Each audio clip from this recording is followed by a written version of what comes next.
Hello, everyone. Today is a day in April. I have no idea which day. But anyway, April is Cesarean Awareness Month.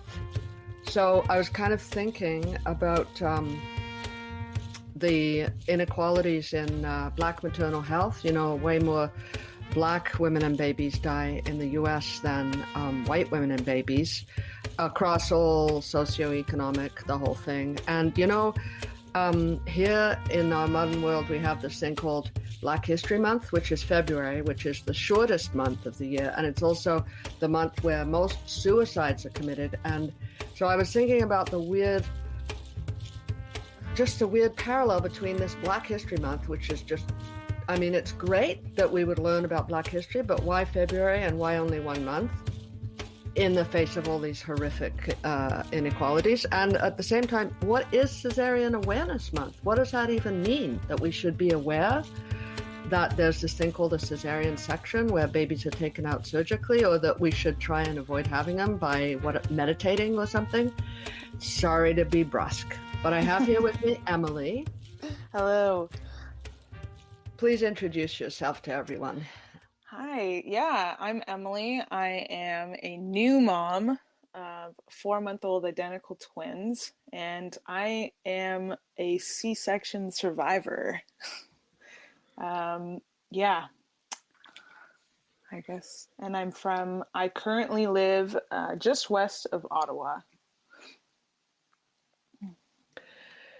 And I think that's the important word, survivor. Mm-hmm. Definitely. Yeah, I don't think it's something I've never heard anybody say it. It's something that I've recently, kind of been saying, because I am kind of just surviving the aftermath of a C-section. And I mean, just surviving. And, there are things, it's just an experience that I think is, yes, it's talked about, and yes, we're trying to normalize it, but are we normalizing it? Should we be normalizing it? Should it be something? I mean, I think it should be something that we talk about, but I don't think everything is talked about. I don't think we really get into the nitty gritty long-term effects of a C-section. And that's currently what I'm dealing with. Yeah. So, for any of you out there that don't know the reality of C-section in North America, I'm just talking about a particular lay of the land over here. The incidence of doctors performing C-sections has risen ridiculously over the past 30 or 40 years, and it hasn't actually made a whole lot of difference to the maternal infant mortality rate. The World Health Organization suggests that 15% should be the number of C-sections that actually saves mothers and babies' lives. I would say, well, the World Health Organization, obviously that's the world health, so that means mothers and babies that are less well-nourished and less affluent than many women here. And I would suggest that probably here in Canada, the rate should be more like 5%. Mm-hmm. And I think that a C-section should really only ever be an emergency C-section. It shouldn't be done because someone's sitting at 7 centimeters. It shouldn't be done because someone is carrying twins. And it should never be done without the utmost respect and gentleness. And that's why you're a survivor. Absolutely. I couldn't agree more. And I mean, we give C-sections for just a plethora of reasons. Babies are too big for our bodies. I mean, it's just the belief that we could even grow a baby bigger than our body, or that our bodies are somehow inadequate, that it just this idea of a C-section just pours into so many other so many parts of being a woman, for example, that there's somehow this inadequacy, there's somehow something inadequate about breast milk, let's say, or that our bodies there's something inadequate, that we can't do it ourselves, that we can't be fully present, that we can't fully complete anything, and it's upsetting. Well, I've had women speak over the course of this podcast since I started it, and kind of a theme is coming out that basically we are dangerous for our babies. The body is dangerous. The female body is dangerous for the baby within. So usually the baby's better outside of the body.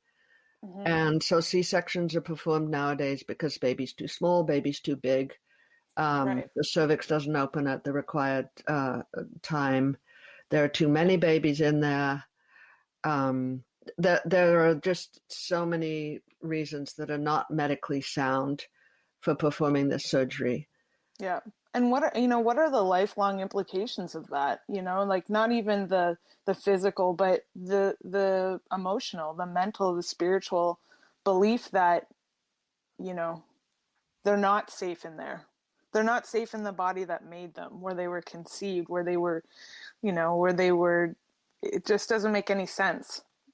And there are a lot of people who buy into this, and there are a lot of people who believe that their C-section was necessary, and that's I mean, everybody has a right to the birth thing is ideal and divine for their baby, but for the people who know better, for the people who do believe in their bodies and who are, spend their pregnancies trying to do what's best for their baby and trust their body and trust their intuition, to have it end that way is very harsh, very hard for that person. I just got a phone call. I've been dealing with so many traumatic phone calls this week. Another phone call that I got was a person who is close to someone I'm close to, and just had a baby. Um, just had a baby last week, and just was calling me for some breastfeeding advice. But it came out that she had a C-section. She said, "Oh, I'm having trouble sleeping because I'm having flashbacks." But that shouldn't be what you're having after you've just given birth to your child. You shouldn't be having flashbacks. You know, it's not like you should feel like after you've been abused or violated in some way. You should be having beautiful memories, but you flashbacks is not a thing that you should be having. So where do we move on? This is a reality. Where do we move on with this? Um, I think it's got to come from the side of the physicians and the side of the, you know, people giving birth. And, what I know, well, I guess, I don't know, actually. This is a hard question. I think if we start small and we start talking about our experiences, I think at the very least, let's talk about it. Let's talk to the people around us. Let's talk to our sisters. Let's talk to our friends. Let's talk to our elders. Let's talk about, our experience of having a C-section, because I had realized I don't know anybody in my life, like closely or personally, who has had one. Um, and maybe, I don't know if having somebody in my life would have affected my decision to have a C-section, but I think maybe I would have been better prepared, maybe for the aftermath, for the what would have happened in the actual procedure.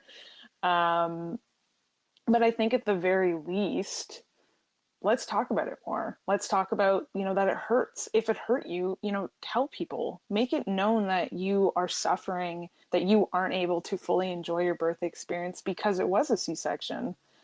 And it's okay to not be okay with it.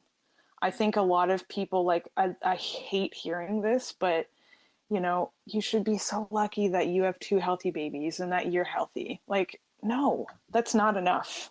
Unfortunately, there needs to be a healthy mother too, and there should be a healthy mother at the very least, but an empowered mother would be even better. Um, and I think that's where we can start. And I think the more that people talk about it, and the more that people are aware how interventions can lead to C-sections, maybe we'd make better choices. We'd make different, not better choices, but different choices, more informed choices in the course of our pregnancy. Yeah. Well, I think that your situation is very specific because just for some backstory for the listeners, I was speaking with Emily from before she had her babies, and because of COVID, it was incredibly difficult for her to find any care that wasn't just straight up, go in for your C-section before you're even due, and like we know what's best. And Right. so you got caught in the COVID situation, in the medical maternity system situation. Um, and I think that one thing that the maternity system doesn't want is empowered women. No, So I no, think it's very purposeful that you're not given information about how it might hurt. How morphine is one of those things that they give you after a C-section, and that they often, I mean, just a side note, they often don't ask people if they're in recovery or not before they want to give them morphine. Just no. like that's just beside the point, I guess. But empowered women is not the goal in the maternity care system as we know it. What is the goal is just what you said: healthy babies. Right. And somebody who's going to, shake the doctor's hand and say, thank you so much for saving my babies. I couldn't have done it without you, I couldn't kind have of done it thing. without you. Yeah, thank you Yeah, for delivering my babies. exactly. Exactly. And, you know, over the course of my pregnancy, when I was meeting the doctors, I knew that having a C-section was a very real reality. And I knew the more interventions that I, accepted and that I was okay with and that I didn't question, like the more they were going to push it and the more they would just, they would just push in general. For example, like I remember at I can't remember how many weeks they offer the GBS screening, but at that point I knew that I was going to have a C-section or that it was coming. That and you know, I said to them, I was like, why would I need to be tested for group B strep if the plan is not to have a vaginal birth? And they looked at me like I had 10 heads. Yeah. And I was, why are we even doing this intervention? Why am I, letting you into my body even for this additional purpose that's not even necessary? And they couldn't even give me a good response. They weren't very happy with me. I felt very uncomfortable in that appointment because they made me feel uncomfortable. I'd questioned them and they weren't able to give me a good response. And yeah, I think, they want to have those perfect patients, those perfect pregnant, people who just go along with everything they say and they submit to every test and they're there at their appointments on time. But so long as we keep doing that and we don't question anything, nothing is going to change. And even though my story ends in a C-section, I do feel good about how I handled a lot of the tests and a lot of the things that they pushed. For example, like in a twin pregnancy, it's commonplace to have your cervix checked from like 20 weeks on, and I never let them check my cervix. I didn't think it was necessary. I intuitively, like in my body, I felt like, you know, I don't think we need to do that. I don't think it's necessary. And not only that, but they were giving me ultrasounds where you could clearly see on the abdominal ultrasound that my cervix was long. Yet they insisted that somehow an internal exam would have been better. So yeah, even when you're in these positions, even when you're in a so-called high risk pregnancy, I think it's really important to question these things and to make an informed decision that you feel right about. Yeah. So you also trained as a doula, right? Yes, I am a birth doula. Yeah, and I'm a birth companion. And I think that actually that's one of the problems, because I think that, I mean, it's not a problem that you're a doula. Where I'm going with that is that one of the problems with the natural birth, let's call it a movement or whatever we are, is that um, there's a whole bunch of preconceptions about making choices and making informed choices Right. that can get completely like T-boned by the reality of actually having a C-section. So, Yeah. Or a uh, high risk pregnancy, yeah, at all. Yeah. yeah, Yeah. And I'm glad you brought that up because, yeah, in the natural birth movement, so to speak, there's a lot of, yes, I made this decision for my baby not to have this intervention. I did this and I did this, but we're really focusing on a lot of like textbook pregnancies, not high risk, not usually multiples. And I think, yeah, and even myself, even before having a C-section, I was like, absolutely not. I would never do this. I would never do that. But that was under the assumption that, I'd have an atypical pregnancy and I would have one baby and and I'm healthy and it would just be normal. yeah. But, that's not the way that it went. And I just felt immediately when I found out I was having twins, like I didn't feel like there was any room for me in that anymore, because the things that people were talking about, the things that I had even encouraged other women to do, suddenly they were like, it was a really hard decision. It was a really hard decision to make. Um, for example, like I told myself when I found out I was pregnant, absolutely no sonograms. I didn't want any. I wasn't going to do any. I just wanted to leave it as is, and that's what I wholeheartedly believed in. But then at my first midwife appointment, the midwife had, noticed that I was measuring a little bit bigger than you would at 12 weeks, and perhaps my due date was off, and my husband was in the US at the time. So, I was like, yeah, you're right. Like, I really need to know when approximately this baby's going to come so I can ensure that my husband is going to be here. Maybe I should get an ultrasound. And that was, that's when I found out I was having twins. And after that, suddenly these decisions that, I would have so easily made, I thought I would have so easily made, became very difficult to make. So then is there a problem with a one size fits all, you can have your best both policy? I do believe that there's a huge problem with it because I know that the people I've worked with over the years, that I prefer to work with are the people who, for example, can't have a home birth because they don't have a home, or, do Mm, have high risk because they're, malnourished and maltreated, or can't have a vaginal birth because they've been sexually abused or whatever. So the one size fits all, like you can believe it if you, do the mantra of, I can birth my baby because birth is gentle and nature's kind and all that. It doesn't really work. no, no, Um, at the same time, because it doesn't work, those ones that don't fit into the one size fits all do not deserve to be maltreated like you were. right, right. No, I So couldn't. where's our fight? Where can we put our energies? Because certainly, for you to stay at home and have a free birth, would not have been responsible.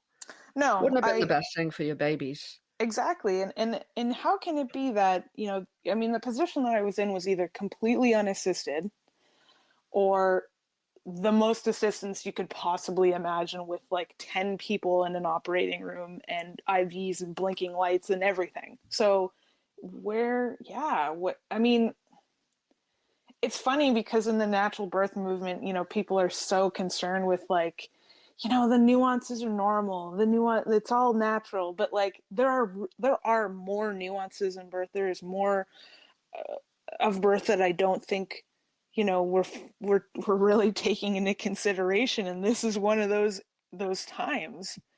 Um, yeah, yeah.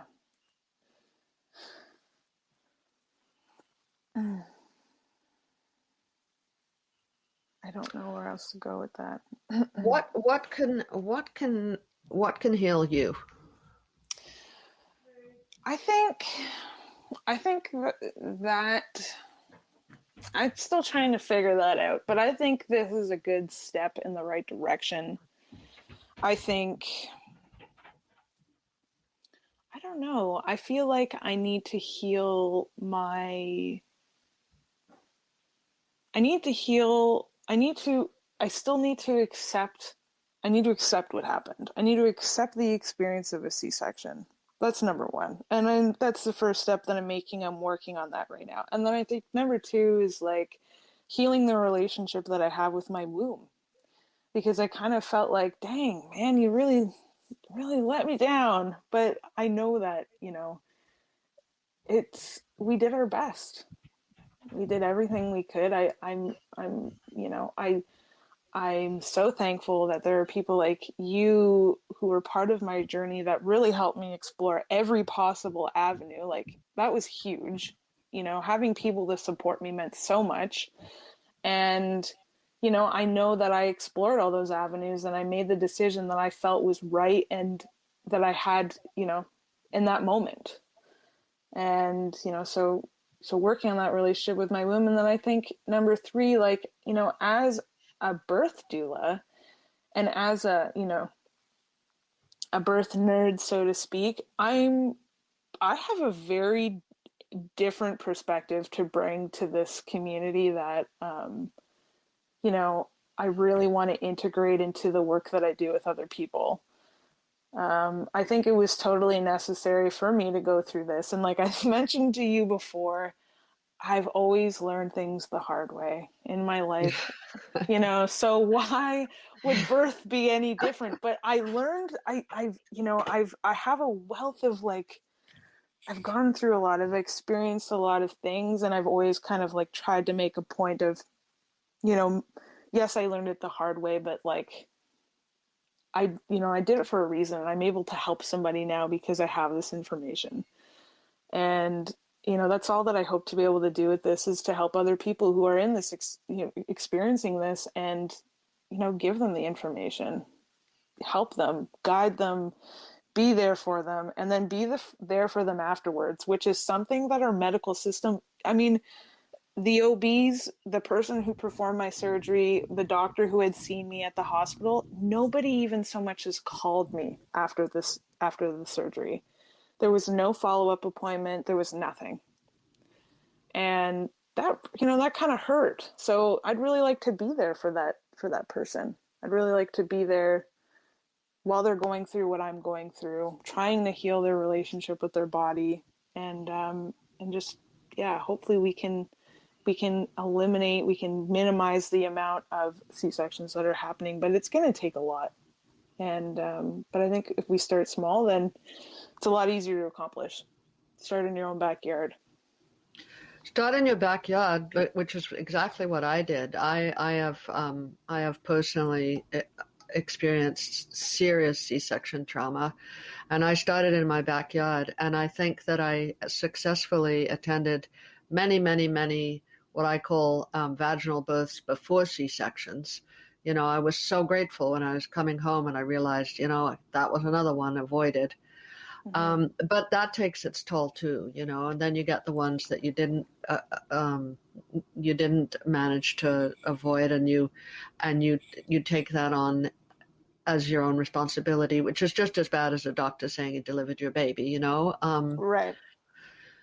But you mentioned something about healing your body. I think that's important. Healing your relationship with your partner is so important too, Mm. and your relationship with your babies, because you come Mm-hmm. out of that situation just feeling like okay, I'm done. I'm Yeah, just yeah, gonna like fuck this, yeah. and so it's baby steps. It's really baby steps, and women need a community after they've experienced that kind of birth, Mm-hmm. where they can talk about it. Like, who wants to say, "Oh no, I'm not actually that grateful that I have healthy baby or babies," Right. because you sound like such a selfish person when you say that, right? Absolutely. Yeah. Yeah, I think COVID made it really hard for this whole for the lying in period, for those first 40 days after birth, which I think are like even more important when you've gone through something like this. Like, you really need that time for yourself and to connect with your babies, and yeah, having a community, having people around you to make to encourage that, to facilitate that kind of environment is so important. And that's kind of, you know, that's another effect. That's another thing that we've had to deal with due to the virus. But yeah.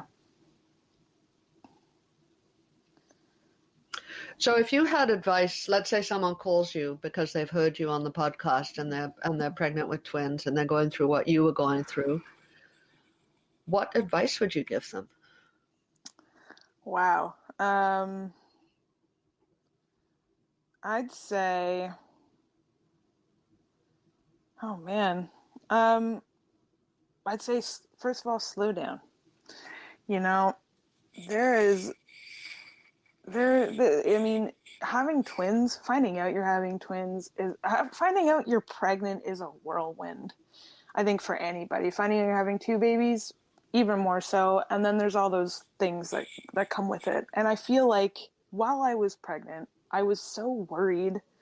I was so, you know, concerned about the outcome that I don't think I truly enjoyed being pregnant and having two bodies, three Mm. bodies, you know? Yeah. And I think that's the first thing I'd say is just like, you know, just enjoy it. You know, do what you can to you know, prepare and read and get in touch with your birth gurus and the people who, you know, hold information in terms of you know, twin birth. But just slow down, just relax. I don't want to say relax, because if somebody told me to relax, I probably would have bit their head off. But just, you know, take it all in for a minute. I mean, this is insane. You are carrying two babies. Not everybody gets to do this, and you were chosen to do it for a reason. Like, you know, because you can. You absolutely can do it. Your body was made to do it. Your babies were made for you. And, you know, your whatever is meant to be will be. Your ideal divine birth is there. You can have it. And yeah, just I don't know. I don't know. That's kind of like rambling all over the place. I apologize. I probably have to edit that, but Oh no, I was gonna say those are such wise words, honestly. but yeah, yeah. I guess I'm still, yeah. I feel like I've just kind of like come out of like the birth fog, and I'm still trying to understand and piece this all together. But one thing that I do come back to is like, you know, it might not have been what I wanted. It definitely wasn't what I wanted. But I think I was, you know, I went through that experience for a reason. I am here to, you know, to help and to educate. And that's what I'm going to do. Thank you so much. You're gonna really make a change. You really will. And I know, you know, those of us who have those scars on our bodies and psyches, we just make a bigger change. That's all. Absolutely. Yeah.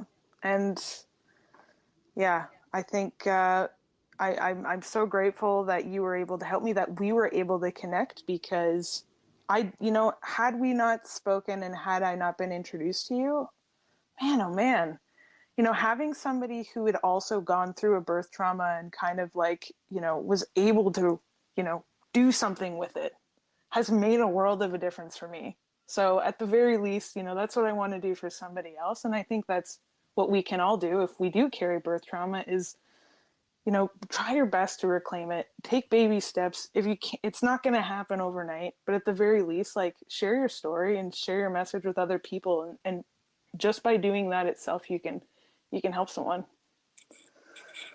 Absolutely. Hold hands. Yeah. Yes. I always ask my people for one word to put out there. So if you only had one word to share with our listeners, what would that be? Oh, one word to share. Breathe. Wonderful. I just love how everyone has a different word. Yeah. Yeah. Well, thank you so much. And as you know, life is all ups and downs. So I'm happy that you're feeling great today. And I know that there's going to be, some more clouds that you're going to go through. And then it's going to get sunny again and then cloudy again. And, that's life. But thank you for being so brave and courageous. And thank you for everything you are doing and you will be doing for women on the planet. Yes, thank you.